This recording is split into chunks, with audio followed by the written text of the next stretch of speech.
Hey guys, and welcome back to another episode of the Business Hour. On this episode, it's going to be a little bit more serious, and I'm going to talk about the state of play in the economy that we're heading into. As some of you will know, the Prime Minister just moments ago addressed the country and talked about a whole series of new measures that he's putting in place in terms of restricting social gatherings. So it won't be any more than 100 indoors and any more than 500 outdoors. Now that's got massive implications across all the different industries.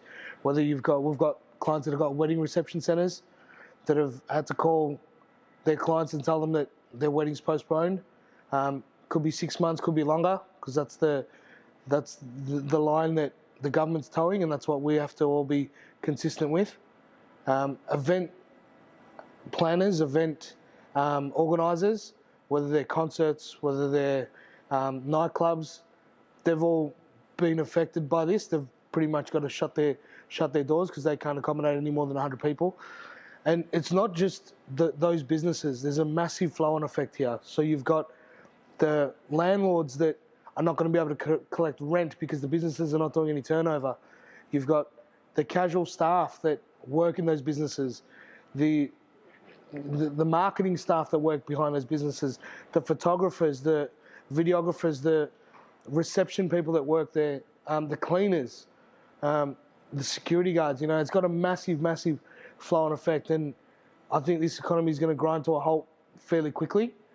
We are heading into a recession, whether you believe it or not, and whether you believe me or not is irrespective, because I'm not going to make this a doom and gloom video as much as the foreseeable future is going to be hard.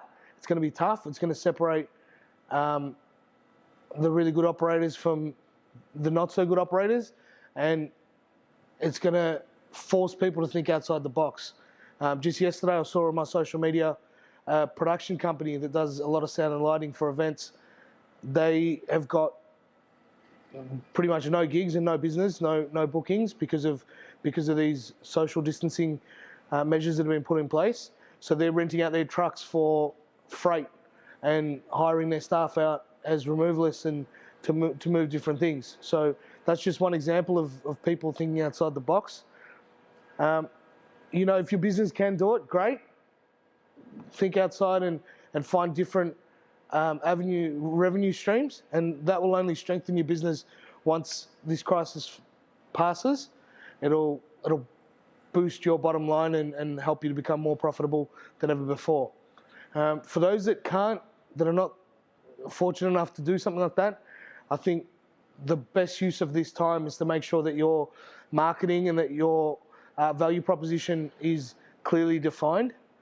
And by that I mean, what are the things that are going to set you apart when all this passes, because it will pass? What are the things that are going to separate your business from everyone else's? And what is the reason why people are going to come to you as opposed to anyone else?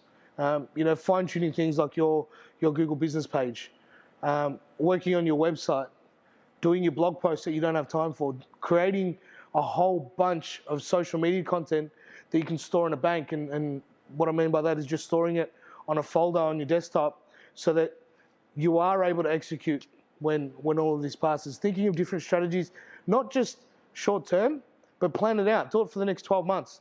So every significant date that may affect your business, Easter, whether it's long weekends, whether it's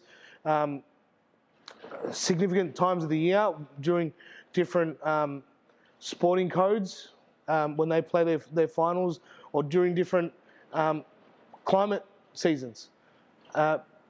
Plan your strategy for the next 12 to 18 months while you've got this downtime, because this sort of downtime, you're either going to sit on your ass and not do anything with it, or do the best that you can with this time that you've got available.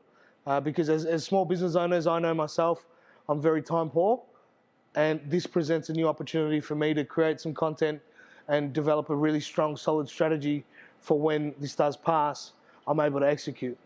So my advice would be to use this time to the best that you can. Make the absolute most of it, because it's not going to be here forever.